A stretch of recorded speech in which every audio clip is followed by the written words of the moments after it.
ketika Bung Karno dan Bung Hatta mau mendeklarasikan kemerdekaan Republik Indonesia 17 Agustus bertempat di Jalan Pegangsaan Timur, itu izin dulu kepada Habib Ali Kuitang menentu hari proklamasi. Siapa? Al-Habib Ali bin Abdurrahman Al-Habsyi Kuitang. Bohong. Gue belum nanya pada pada bohong. Bohong juga tuh, Prof.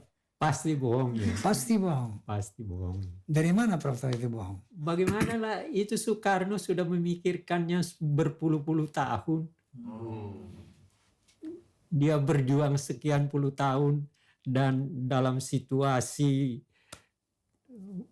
yang demikian rumit dan segala macam, itu keputusan diambil oleh, jadi begini, tanggal 14 Agustus 45 Jepang menyerah. Tanggal 15 berita itu sampai ke Indonesia bahwa Jepang sudah kalah. Nah, kelompok pemuda Sahrir mendesak kepada Bung Karno dan Bung Hatta, segera kamu membacakan proklamasi kemerdekaan lewat radio. Proklamasi. Nah, Bung Karno tidak mau, Bung Hatta tidak mau. Makanya diculik dia ke Rengas Dengklok. Gitu ceritanya. Nah, setelah kembali dari Rengas Dengklok, maka dia dibawa ke Imam Bonjol nomor 1, rumah daripada perwakilan Angkatan Laut Jepang, Maeda, Laksamana Maeda. Nah, disitulah proklamasi itu dibuat. Bukan dari Rengas Dengklok ke Kuitang lu nggak? Nggak ada cerita itu. Enggak. Ya sepanjang yang saya baca, yang saya diajari, tidak pernah ada kata-kata itu. Nah, jadi, dan itu yang membuat teks proklamasi itu, jadi begini, waktu sudah masuk di ruangan, lalu sebenarnya ada teks proklamasi yang sudah dibikin, yang yaitu Piagam Jakarta rencananya. Tapi kan tidak dibawa, kan namanya orang diculik lalu langsung dibawa ke tempat lain. Akhirnya Maeda naik ke tingkat 2, Soekarno, Hatta dan pejuang dibawa. Lalu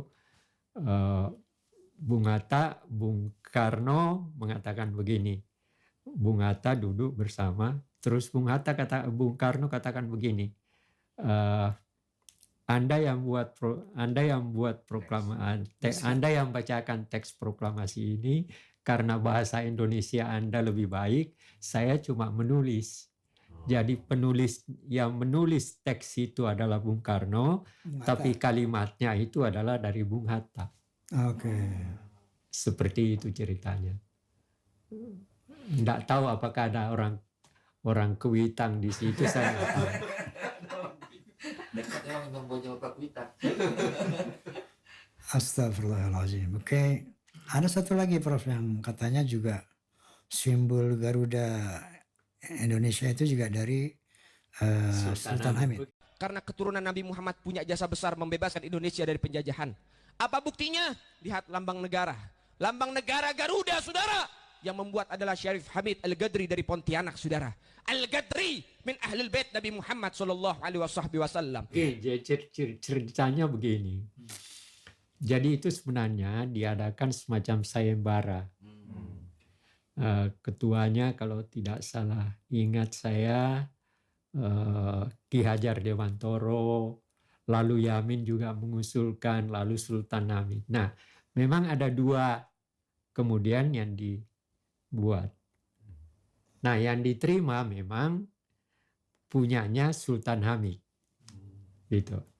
Nah, lalu ada seorang pelukis, teman Dula namanya. Dula. Itu temannya Bung Karno. Datang dari Jogja ke Bung Karno. Begitu belum duduk dia, Bung Karno sudah bilang, Dullah itu perbaiki itu. Nah, yang konsep dari siapa? Sultan Hamid. Bung Karno tidak sepenuhnya terima. Karena jadi apa yang kita lihat sekarang itu adalah yang sudah diperbaiki oleh Dullah atas permintaan Bung Karno. Oke. Jadi prosesnya seperti itu. Jadi tidak sepenuhnya adalah yang dibuat oleh Sultan Hamid. Nah, itu yang menyebabkan mengapa mereka merasa bahwa sangat berjasa dan pantas untuk mendapat pahlawan nasional. Itu latar belakang mereka. Tapi saya bilang, kalau dibanding antara kerja ini dengan tanda tangan di tengah kita digebukin, ya buat saya ini tidak seberapa. Oke. Seperti itu ceritanya. Baik. Seperti itu. Masya Allah, tadi kita sudah menelusuri bagaimana sejarah merah putih, kemudian sejarah simbol negara, Garuda Pancasila, kemudian juga pahlawan-pahlawan nasional, kemudian momentum proklamasi Republik Indonesia, kemerdekaan Republik Indonesia, juga tadi sudah dijelaskan oleh Profesor Anhar Gongo yang pakai profesor pelajar sejarah. baik oleh pelajar Anhar Gongo yang paling berkompeten di negeri ini sampai saat ini untuk bisa menjelaskan tentang kebenaran sejarah. Nah, barangkali Prof tahu nggak mengenai pemalsuan kuburan yang juga dilakukan oleh oknum-oknum Baalawi, khususnya makam Sumo di Ningrat seperti itu, apa? Saya pernah diceritain orang, tapi saya nggak percaya. Yang diklaim sebagai Dia diklaim sebagai habaib juga gitu. Saya bilang enggak, sepanjang yang saya ingat di Jogja nggak ada itu yang begitu-begitu.